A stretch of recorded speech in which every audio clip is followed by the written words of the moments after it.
Hello mga langga, mga gwapa. Ito na yung ating fresh Mickey na pansit.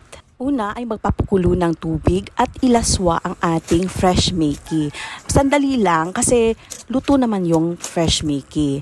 Ganun lang para makuha yung amoy ng fresh Mickey kasi alam natin na meron talagang amoy.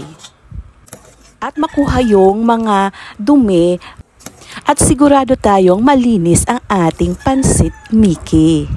Ganyan lang.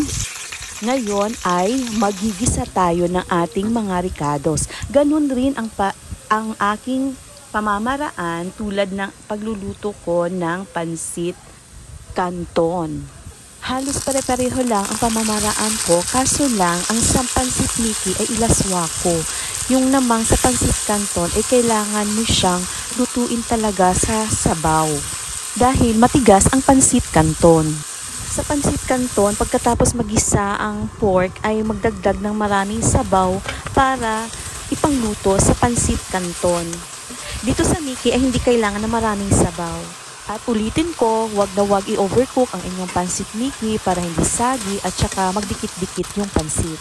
Isa pang tip para masarap ang inyong mga pansit ay sa paggisa nyo sa inyong pangsahog na pork na minarinate nyo ng toyo, oyster sauce, paminta at iba pang pangpalasa na parang adobo yung style.